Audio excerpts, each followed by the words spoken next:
সৌরভ, হুম। আজকে হ্যাঁ, আমরা কোথায় যাচ্ছি? আজকে আমরা একটু ভিজিটে আসছি আমাদের শিক্ষার্থীর বাসায়। তো দেখা যাক, ও শুনলাম যে ও নাকি পড়াশোনার পাশাপাশি হাঁস পালন করতেছে। তো আচ্ছা। দেখা যাক ও কিভাবে মানে পড়াশোনা আর হাঁস পালন একসাথে কিভাবে মানে ম্যানেজ করতেছে, এটা দেখার জন্য আর কি। এই হচ্ছে আমাদের শিক্ষার্থীর হাঁস, আরো কিছু আছে বাড়ির মধ্যে। তো আমাদের শিক্ষার্থীর উদ্যোগ আসলে যে হাঁস পালন করা। তো হচ্ছে আমাদের শিক্ষার্থী মোসাম্মদ লামিয়া সপ্তম শ্রেণীতে পড়ে গুড়ি পাবলিক স্কুল। তো ওই আসলে এই পড়াশোনার পাশাপাশি হাঁস পালন ব্যবস্থা উদ্যোগ নিছে। তো লামিয়ার কাছ থেকে আমরা শুনবো যে আসলে এগুলো কি প্রজাতির হাঁস, কিংবা কেনই বা হচ্ছে হাঁস পালন বেছে নিল। লামিয়া, আসলে তুমি যে পড়াশোনার পাশাপাশি হাঁস পালন বেছে নিলে, কি কারণে নিলে?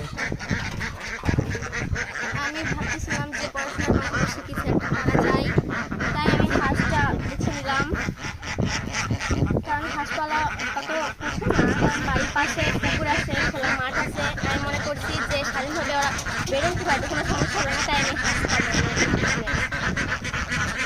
না, তোমার উত্তরটা আসলে অনেক ভালো।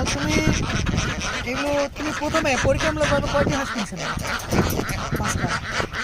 পাঁচটা থেকে তোমার বর্তমানে হাঁস, এই পাঁচটা থেকে এতগুলো হাঁস বাড়ার কারণ কি? নিয়েছিলাম, তখন দেখতেছিলাম ভালো হচ্ছে, মানে ডিম পাড়তেছে, লাভ হচ্ছে, তাই আমি আস্তে আস্তে মা বাবার সাহায্য নিয়ে আরও হাঁস কিনছি। এখন মোটামুটি তোমার কতগুলো হাঁস আছে? 60 থেকে 70টা। 60 থেকে 70টা। এই হাঁসগুলো তুমি পালন করতেছো কিভাবে? ভাত আর এগুলো খেতে দিই, আর সারাদিন মাঠে থাকে, মাঝে মাঝে বাড়িতে আসে। মানে এই তোমার এখানে আশেপাশে এই পুকুরটা, এগুলো থাকা তোমার জন্য সুবিধা হয়েছে না? আর হাঁসগুলো তো এদিকেই থাকে, এদিকেই থাকে না? তা আসলে এগুলো কি প্রজাতির হাঁস? কি প্রজাতির হাঁস? অস্ট্রেলিয়া। তুমি এই পুকুরে ছেড়ে দাও? হ্যাঁ।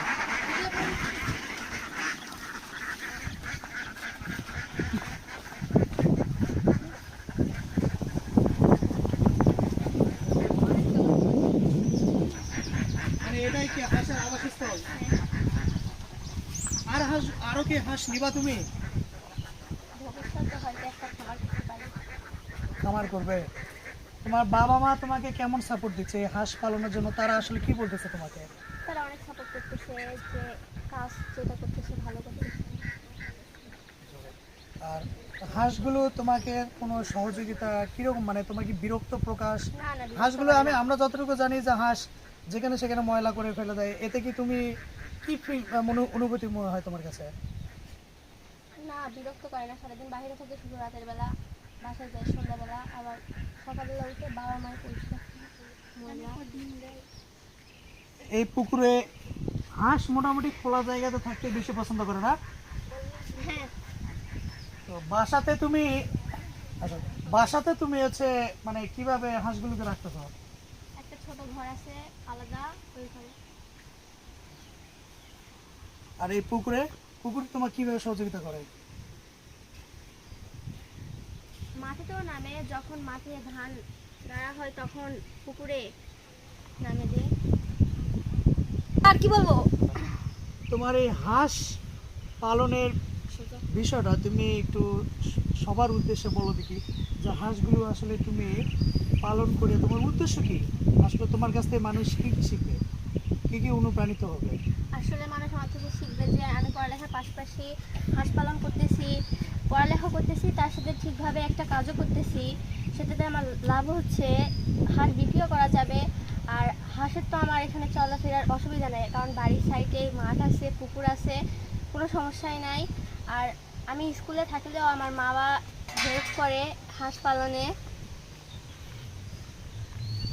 তোমার পরিবার কি তোমার এই হাঁস খামার থেকে বা তোমার হাঁস পালনের দিক থেকে কোনো সহযোগিতা পাও? তুমি কি কি সহযোগিতা পাও? হ্যাঁ, আমি যখন স্কুলে থাকি তখন মা হেল্প করে হাঁসগুলোকে খেতে দিতে, তারপরে বাবা মাঝে মাঝে তুলে নিয়ে আসে। আচ্ছা, মানে তুমি স্কুলে থাকলেও তোমার হাঁসগুলোর কোনো ক্ষতি হওয়ার চান্স নাই? হ্যাঁ। হাঁসগুলো কি কি খাওয়াচ্ছ? তুমি কি কি খাবার দিচ্ছ? ভাত, ভুসি। আর এছাড়া যেগুলো মাঠে ঘাটে প্রাকৃতিকভাবে যেগুলো খাবার পাই খায়। হাঁসগুলো কি তোমার ডিম দিবে এরকম মনে হয়? কতদিন পর ডিম দিতে পারে মোটামুটি হাঁস? 40 দিন পর। মানে ওটা একটু বলে দেওয়া দরকার ছিল, ঠিক আছে। আচ্ছা তোমার রেডি আছে? হুম। আচ্ছা তোমার ধারণা অনুযায়ী তুমি যে হাঁসগুলো পালন করতেছো এই হাঁসগুলো কি অস্ট্রেলিয়ান নাকি? হ্যাঁ অস্ট্রেলিয়ান হাঁস। হ্যাঁ। তা আমরা তো জানি অস্ট্রেলিয়ান হাঁস হাঁস মোটামুটি 6 মাস বা 6 মাসে একটু বেশি লাগে ডিম দিতে। তো এখন এগুলো মোটামুটি কত মাস হচ্ছে? 3। 3 মাসের মতো। মানে আর 3 মাস পর তুমি আশা করতেছো ডিম পাবে। আর আগের পরীক্ষামূলক যে 5টি হাঁসের কথা বললা, এই 5টা হাঁসের থেকে তো তুমি ডিম পাইছো, যার ফলে তুমি আরো হাঁস নেওয়ার চিন্তা ভাবনা করছো বা নিছো। তোমার ভবিষ্যৎ পরিকল্পনা কি এই হাঁস নিয়ে? আমার ভবিষ্যৎ পরিকল্পনা আরো হাঁস কিনবো, আরেকটা খামার বানাবো। মানে যদি তোমার এই হাঁস পালনে সহজ মানে হয় আর কি, তুমি যদি লাভবান হতে পারো, চেষ্টা থাকবে, তাই না?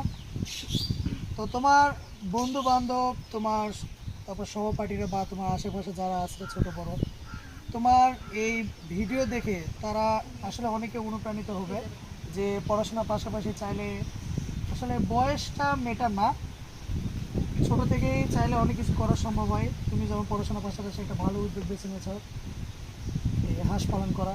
অনেকেই মুরগি গরু ছাগল করতেছে, কিন্তু এত কম বয়সে হয়তো অনেকে করতেছে না যেটা তুমি করতেছ। তো যাই হোক, এই আমাদের কাছে অনেক ভালো লাগছে, আশা করি সবাইকে হয়তো বা ভালো লাগবে হাঁস পালনটা।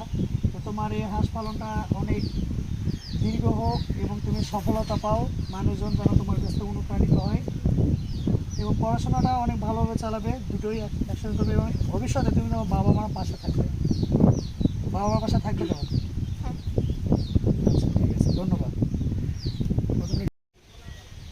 আচ্ছা এই যে মানে তোমাদের গ্রামের চ্যাংগ্রাম গ্রামের 7ম শ্রেণীর শিক্ষার্থী জি। লামিয়া, তোমার বান্ধবী আবার তোমাদের ছোট বোন, তো সে এই যে হাঁস পালনের যে উদ্যোগটা নিছে বেশ কিছুদিন ধরে করছে।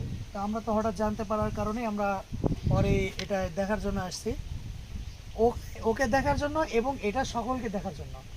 তো এই হাঁস পালনটা আপনাদের কাছে কেমন মনে হয়? আলহামদুলিল্লাহ ভালো। তো মানে হাঁস পালনটা দেখে কি কোনো কিছু অনুপ্রাণিত হয় আপনাদের কাছে, যে পরে এই হাঁস পালনটা আপনাদের কাছে কি কি ধরনের অনুপ্রাণিত করতেছে আপনাদেরকে? ও যেভাবে হাঁসগুলান লালন পালন করে দেখে অনেক ভালো লাগে। ও দেখে আরও 10 জনের যেন লালন পালন করার যেন ইচ্ছা লাগে। যেন যেভাবে হাঁসগুলা লালন পালন করে, যেভাবে মাঠে যে খাবার যেভাবে খায়, ঘুরে বেড়ায়, অনেক পোকামাকড়, আবার বাসায় হচ্ছে ধান, তারপর হচ্ছে চাল, ভাত, গুঁড়া এগুলান দিয়ে খাওয়ানো হয়। 6 মাস পর পর হচ্ছে ডিম দেয়, অনেক সুন্দর দেখা যায়। এই যে এগুলো লালন পালন করলে আমাদের হচ্ছে প্রচুর হলো ডিম দেয়, এগুলো আমাদের মানে কি খাবারের কাজে আর কি লাগে। বড় হলে এগুলোর মাংস খাওয়া যায়, বিক্রি করে অন্যদের সাহায্য করা যায়, অন্য এরা আসে নিয়ে নেয়। তো হাঁসগুলো তো মোটামুটি এগুলো তো বিদেশি হাঁস, মানে অস্ট্রেলিয়ান হাঁস। লাভজনক। তো হাঁসগুলো তো খুব সহজভাবে, আমাদের অনেকগুলো দেশি হাঁস কিন্তু অনেকটা বিরক্ত করে পালন দেশি করতে হাঁস গেলে। একটু মানে অনেক সময় লাগে, দেরি করে ডিম দেয়। দেরিতে ডিম দেয়, আবার হচ্ছে এগুলো বাড়তেও সময় আর লাগে। এগুলো তাড়াতাড়ি মানে এগুলো যদি ফিট খাওয়ানো যায় আরো তাড়াতাড়ি মানে বড় হয়। মানে ডিমের জন্য খুব দ্রুত এই হাঁসগুলো অনেকগুলো করে ডিম দেয়, কিন্তু আমাদের তো দেশি হাঁস দেশি হাঁস অনেকগুলো তো ডিম দেয় না। এরা সব সময় ডিম দেয় আমাদের আর কি। তো আমাদের কাছে আসলে ওর এই পদক্ষেপটা, হাঁস পালনটা আসলে অনেক ভালো লাগছে। তো আমরা দোয়া করি ও যেন অনেক উপরে উঠতে ভালোভাবে পারে, যেন লালন পালন করতে পারে। যেন কারো সদিচ্ছা ওর না দেখে থাকলে যেন কোনো আরো কিছু সম্ভব মানুষ নয়। যেন শিখতে পারে। ও পড়ালেখার অবশ্যই। পাশাপাশি যেভাবে মানে একটা মানে হাঁস পালনের পদক্ষেপ নিচ্ছে, এটা অনেক মানে কি ভালো আর কি আচ্ছা আমাদের কাছে। ঠিক আছে, ধন্যবাদ, ভালো থাকবেন, আসসালামু আলাইকুম।